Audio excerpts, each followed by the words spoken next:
तो मैं सोनू शर्मा। विवेक ओबरॉय पिछले कुछ दिनों से सुर्खियों में हैं। अपनी किसी फिल्म के लिए नहीं, क्योंकि उनको फिल्मों में एक्ट किए तो जमाने हो चुके हैं, बल्कि अपनी नेटवर्थ को लेकर जो कि 1200 करोड़ रुपए बताई जा रही है, जो कि अल्लू अर्जुन और रणबीर कपूर से भी ज्यादा है। और ये सब उन्होंने बनाई है रियल एस्टेट में इन्वेस्ट करके।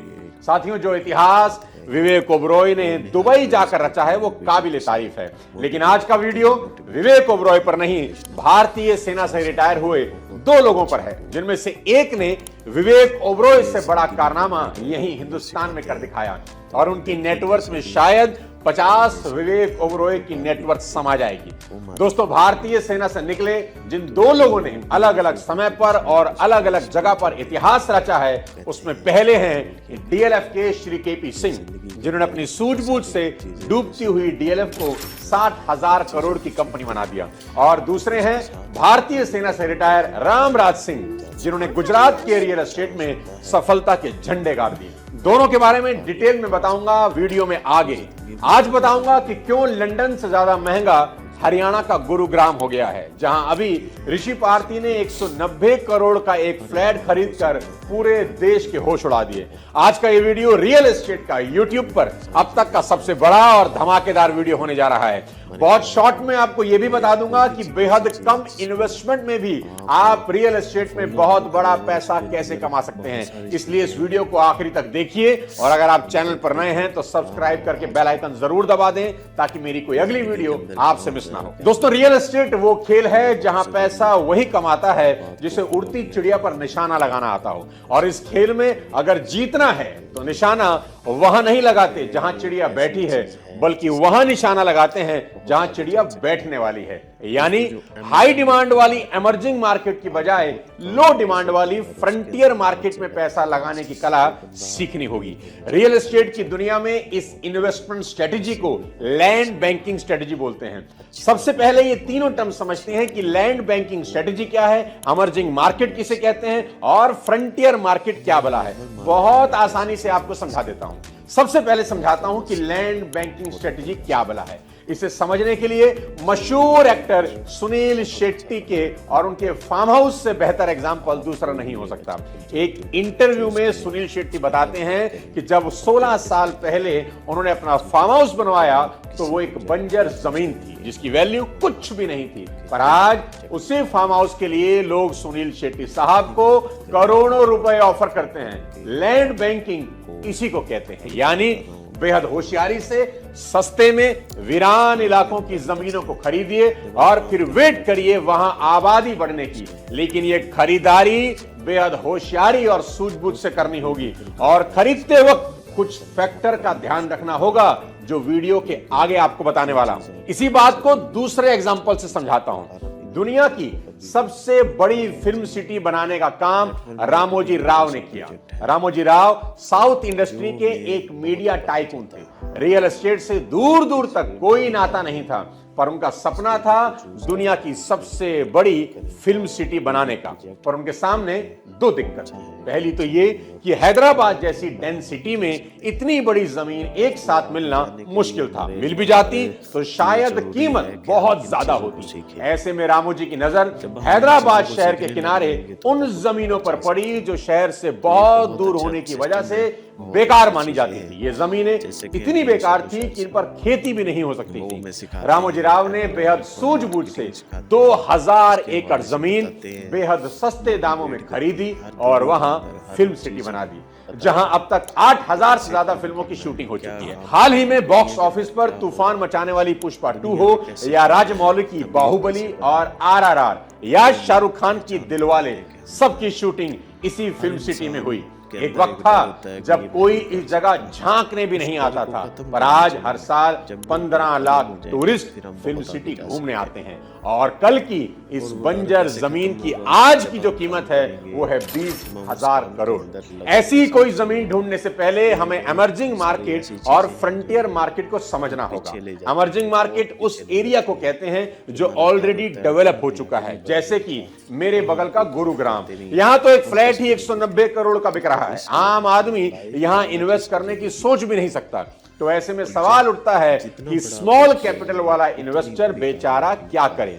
तो इसका जवाब है फ्रंटियर मार्केट, ऐसी जगह जहां डिमांड के मुकाबले सप्लाई बहुत ज्यादा है, पर आने वाले सालों में वो जगह इमर्जिंग मार्केट बनने ही वाली है। मैं आपको बता दूं कि दुनिया की आज महंगे से महंगी सिटी कभी ना कभी फ्रंटियर मार्केट ही थी, चाहे वो आज का गुरुग्राम हो, दुबई हो, शंघाई हो या फिर सिंगापुर।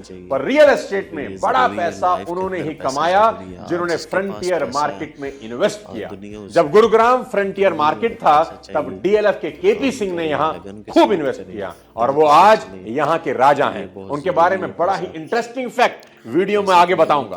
दोस्तों, गुरुग्राम हो या दुबई, ये सब रोज रोज तो बसाए नहीं जाते, इसलिए ये मौका जितनी तेजी से आता है उतनी ही तेजी से चला भी जाता है। लेकिन अगर आपको गुरुग्राम में इन्वेस्ट करने का मौका मिले लेकिन रेट 2005 वाले मिल जाएं तो आप खुशी से नाचने लगेंगे। पर 2005 में गुरुग्राम भी फ्रंटियर मार्केट ही था जहां रेट बहुत कम थे। कुछ लोग चूक गए और कुछ लोगों ने उड़ती चिड़िया पर निशाना लगा दिया। ऐसे ही फ्रंटियर मार्केट की इंपॉर्टेंस को समझने के लिए आज गुजरात में डेवलप हो रही धोलेरा सिटी से बेहतर कोई एग्जांपल नहीं हो सकता। आज धोलेरा भी उतना ही सस्ता है जितना कभी गुरुग्राम था, पर आने वाले वक्त में धोलेरा के रिटर्न गुरुग्राम के रिटर्न को टक्कर देने वाले हैं। मैं पर्सनली धोलेरा की ग्रोथ को पिछले 2 साल से वॉच कर रहा हूं और यहां के केपी सिंह हैं सेना से रिटायर हुए आरएससी ग्रुप के रामराज सिंह, जिन्होंने इस फ्रंटियर मार्केट में सफलता के झंडे गाड़ रखे हैं। रामराज सिंह खुद धोलेरा के ही रहने वाले हैं, खुद 16 साल सेना में रहे, देश की सेवा की और जब 2010 में इन्होंने धोलेरा रियल एस्टेट में कदम रखा तो सफलता के नए नए कीर्तिमान बनाए। आज इनके खुद के कई सक्सेसफुल प्रोजेक्ट धोलेरा में चल रहे हैं, जैसे एयरपोर्ट एनक्लेव, मैपल टाउनशिप और पैराडाइज प्राइड। और इनकी कंपनी आरएससी ग्रुप इंडिया को प्राइड ऑफ गुजरात समेत 6 बड़े बड़े अवार्ड मिल चुके हैं। अगर आप भी धोलेरा की शानदार ग्रोथ की बहती गंगा में हाथ धोना चाहते हैं और फ्रंटियर मार्केट होने का फायदा उठाना चाहते हैं तो आप सीधा रामराज सिंह से कांटेक्ट कर सकते हैं। मैं उनकी डिटेल आपके साथ शेयर कर देता हूं। तो दोस्तों, अगर गुरुग्राम आप चूक गए तो धोलेरा के रूप में नया गुरुग्राम गुजरात में तैयार हो रहा है और रामराज सिंह जी आपकी मदद कर सकते हैं वहां इन्वेस्ट करने के लिए। पर यहां यह समझना बहुत ही जरूरी है कि क्यों धोलेरा देश में इन्वेस्टमेंट की पहली चॉइस हो गया है। इसका सबसे बड़ा कारण है इस सिटी का ग्रीनफील्ड सिटी होना। ग्रीनफील्ड सिटी उसे कहते हैं जो सिटी खाली जमीन पर यानी स्क्रैच से बिल्ड की जाती है। इसी वजह से जब मोदी जी ने धोलेरा को बनाने का प्लान किया तो सबसे पहले यह डिसाइड किया गया कि हम इसे स्क्रैच से ही बनाएंगे ताकि हर छोटी से छोटी डिटेल पर काम किया जा सके। इंटरनेशनल एक्सपर्ट की एक टीम सिर्फ इसी काम में लगी है कि कैसे धोलेरा को ज्यादा से ज्यादा एडवांस, हाईटेक, कन्वीनियंट और स्मूथ बनाया जाए। इसकी मिसाल इससे बड़ी क्या होगी दोस्त कि धोलेरा में कोई लेक नहीं थी तो सरकार ने 8 किलोमीटर की आर्टिफिशियल लेक बना दी ताकि आपको यहां वेनिस की फीलिंग आए। पर सिर्फ हाईटेक और सुंदर सिटी बनाने से कोई शहर कभी डेवलप नहीं होता। इसके लिए 4 चीजें चाहिए: location, connectivity, economy and government support. ये वो 4 निशानियां हैं जिससे आप फ्रंटियर मार्केट की पहचान कर लेंगे, क्योंकि दुनिया में जब भी कोई नया शहर बसाया गया तो उस शहर में इन्हीं 4 पॉइंट्स को ध्यान में रखकर प्लान किया जाता है, चाहे दुबई हो, शंघाई, लास वेगास या सिंगापुर। इसलिए जब भी आप लैंड बैंकिंग स्ट्रेटेजी अपनाते हैं, कोई जमीन खरीदते हैं तो ये 4 चीजें चेक करना कभी ना भूले। धोलेरा में एक एक करके इनको समझाता हूं। सबसे पहले धोलेरा की लोकेशन की बात करें तो धोलेरा को अहमदाबाद के किनारे बसाया जा रहा है। अहमदाबाद से इसकी दूरी 100 किलोमीटर के आसपास है और दोनों शहर को जोड़ने के लिए अहमदाबाद धोलेरा एक्सप्रेसवे का काम करीब करीब पूरा हो चुका है। दूसरा, धोलेरा की कनेक्टिविटी। अगर कनेक्टिविटी की बात करें तो धोलेरा दिल्ली मुंबई इंडस्ट्रियल कॉरिडोर के किनारे पर बसाया जा रहा है। यह कॉरिडोर 6 स्टेट्स को टच करेगा। जी हां, 6 स्टेट्स यानी दिल्ली, यूपी, राजस्थान, महाराष्ट्र, गुजरात और हरियाणा, यानी धोलेरा इन 6 स्टेट से हमेशा कनेक्टेड रहने वाला है। इसके अलावा धोलेरा के लिए एक डेडिकेटेड फ्राइट कॉरिडोर भी बनाने का प्लान है जिससे समंदर के रास्ते धोलेरा पूरी दुनिया से कनेक्टेड होगा। और तो और इंडियन रेलवेज खास धोलेरा के लिए भीमनाथ धोलेरा लाइन बना रहा है, जिससे धोलेरा से देश के किसी भी कोने में बिजनेस करना और भी कन्वीनियंट हो जाएगा। सबसे बड़ी बात, यहां बनने वाला इंटरनेशनल कार्गो एयरपोर्ट, जिसका काम ऑलरेडी युद्ध स्तर पर चल रहा है। अब तीसरे पॉइंट की बात करता हूं, तो वो है इकोनॉमी यानी कि बिजनेस।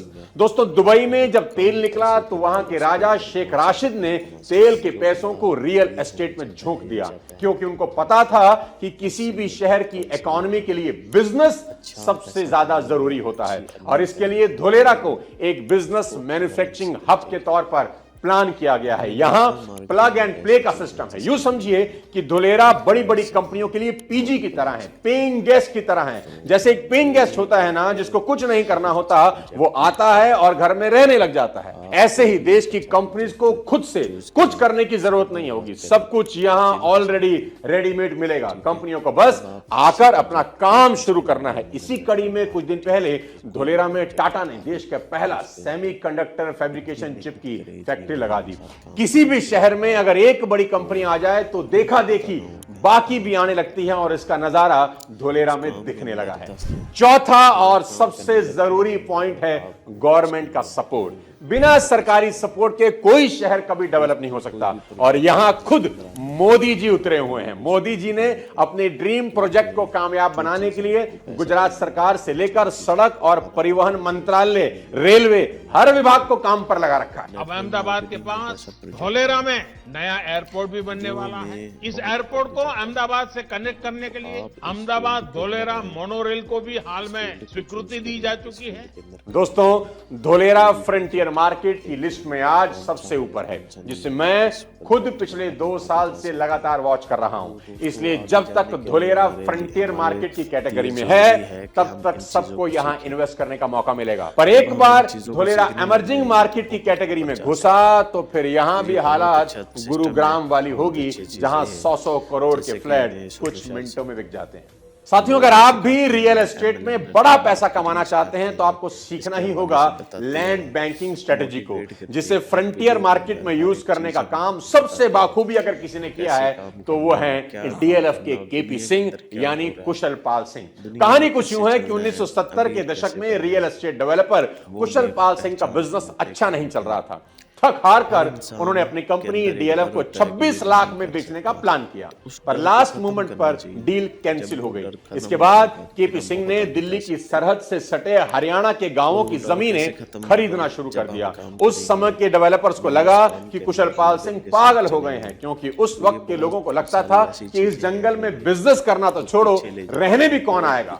पर केपी सिंह को इस बात से फर्क नहीं पड़ता था। केपी सिंह ने उस वक्त गुरुग्राम में 40 से 50 हजार रुपए एकड़ में हजारों एकड़ जमीनें खरीद ली, और आज की हालत यह है कि उसी गुरुग्राम में 29 एकड़ जमीन के लिए डीएलएफ को इसी साल 825 करोड़ रुपए देने पड़े, यानी 1 एकड़ का 28 करोड़, जो डीएलएफ कभी 26 लाख में लगभग बिक चुकी थी। उस डीएलएफ की मार्केट वैल्यू आज 60,000 करोड़ की है। केपी सिंह जी की स्ट्रेटेजी में कुछ नया नहीं था, वही basic old land banking strategy.